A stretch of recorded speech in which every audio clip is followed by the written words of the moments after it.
மீன் குழம்பு, மீன் வறுவல் செய்ய போகிறோம். கொஞ்சம் உப்பு, கொஞ்சம் மஞ்சத்தூள் போட்டு நல்லா கலரிட்டா அந்த வழவழப்பெல்லாம் போயிடும். கொஞ்சம் ஊற்றி நல்லா ஒரு 3-4 வாட்டியாக கழுவிட்டு சுத்தம் பண்ணி வச்சுக்கணும். மீனை ஃபஸ்ட்டு நல்லா சுத்தமாக கழுவிடணும். லாஸ்ட்டாக கழுவி இந்த மாதிரி சுத்தமாக எடுத்துடணும். இந்த மாதிரி சுத்தமாக எடுத்துடணும். இப்போ இதை வறுத்துக்கிறதுக்கு எடுத்து வச்சுக்கிறேன். இது வால், இந்த மாதிரி தலை, இந்த மாதிரி பீஸுங்கெல்லாம் போட்டு குழம்பு வச்சா அந்த குழம்பு ஊரிச்சில் அது நல்லாயிருக்கும். மசாலா இது மாதிரி வறுக்கிறதுக்கு மசாலா ரெடி பண்ணிக்கலாம். இப்போ இதில் எலுமிச்சம்பழம் விட்டு பாதி எலுமிச்சம்பழம் கட் பண்ணி வச்சுக்கிறேன். இதை மேலே விட்டு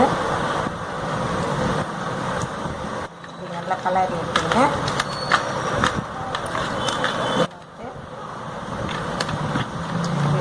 வாங்க மசாலா ரெடி பண்ணலாம். 2 டீஸ்பூன் மிளகாத்தூள் கலந்தது, மஞ்சத்தூள் கொஞ்சம், தேவையான அளவு உப்பு, கடல மாவு கொஞ்சம் மிக்ஸ் பண்ணிக்கலாம். இந்த பதத்துக்கு மசாலா ரெடி பண்ணிக்கணும்.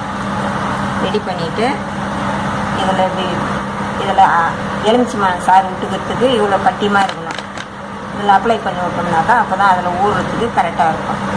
மசாலாலாம் அப்ளை பண்ணி வச்சுட்டு ஒரு 1 மணி நேரம் ஊறணும். இதை குழம்பு வச்சுருந்தோம். இந்த மாதிரி நீங்களும் ட்ரை பண்ணி பாருங்கள். லைக் பண்ணுங்கள், ஷேர் பண்ணுங்கள், கமெண்ட் பண்ணுங்கள். வாங்க செய்ய போகலாம். லிமிட்டாக தான் ஊற்றி வச்சுக்கிறேன். மீன் வறுத்துட்டு அதுலேயே அந்த குழம்பு தாளிச்சிக்கணும். குழம்பு எண்ணெய் வேஸ்ட் பண்ணாமல் இந்த எண்ணெயிலேயே குழம்பு தாளிச்சிடலாம். 1.5 மணி நேரம் மீன் ஊற்றி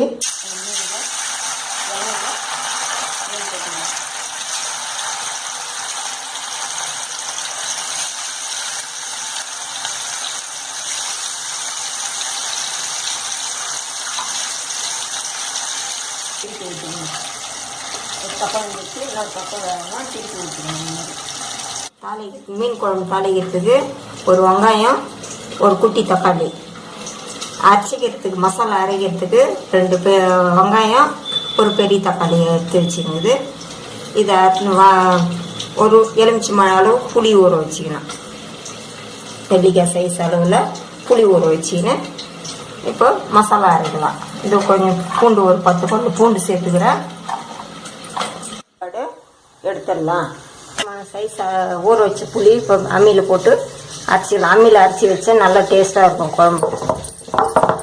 காரத்துக்கு தகுந்த மாதிரி புளி அரைச்சிட்டு மிளகாத்தூள் சேர்த்துக்கலாம். காரம் 2 ஸ்பூன் குழம்பு மிளகாத்தூள் கலந்தது காரத்துக்கு தகுந்த மாதிரி சேர்த்துக்கலாம்.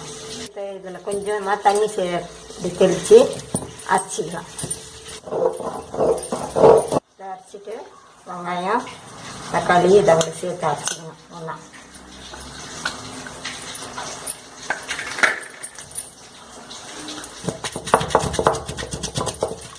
இந்த மாதிரி நல்லா அரைச்சிக்கணும். இது மாதிரி மெசஞ்சுதான் இது மாதிரி ஒன்றா சேர்த்து எடுத்துக்கிட்டு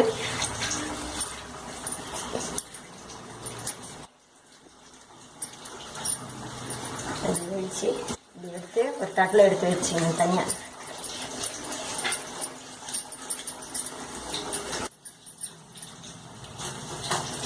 இந்த மாதிரி சுத்தமாக கழுவி எடுத்து குழம்புல சேர்த்துக்கலாம். தண்ணி மசாலா தண்ணி குழம்புல சேர்த்துக்கலாம்.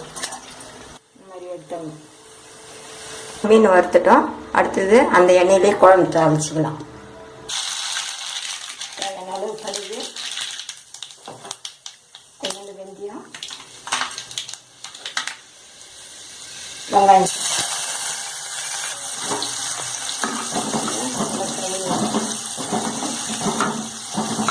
அதெல்லாம் பூண்டு சேர்த்துக்கணும்.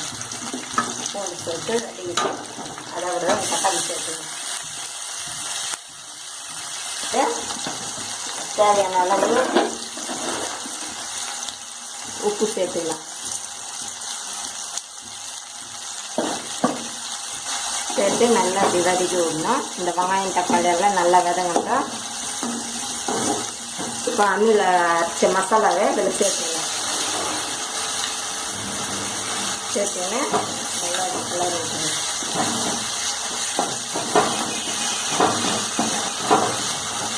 வதக்கிட்டு இதில் இந்த அரைச்சி வச்ச மசாலா தண்ணி இதில் சேர்த்துணும்.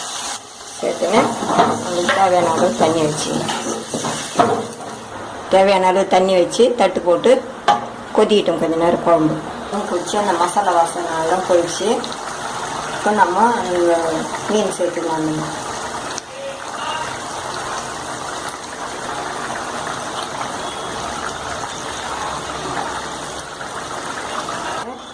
சும்மா கொஞ்சமாக கலரி விட்டு கொதிக்க வேணும். ஒரு 2 நிமிஷம் கொதிச்சு நிறுத்திடலாம். மீன் போட்டு தட்டு போட்டு மூடி கொஞ்சம் நேரம் ஒரு 2 நிமிஷம் கொதிக்க விடணும். இப்போ மீன் வந்துடுச்சு. இப்போ அடுப்பு ஆஃப் பண்ணிடலாம். இது நல்லா ஊறிங்க நைட்டு சாப்பிட்ணுன்னா இன்னும் டேஸ்ட்டாக இருக்கும். இது நல்லா மீன் குழம்பு நல்லா சுண்ட சுண்ட நல்லாயிருக்கும். இன்னைக்கு மீன் குழம்பு மீன் வறுவல் ரெடி.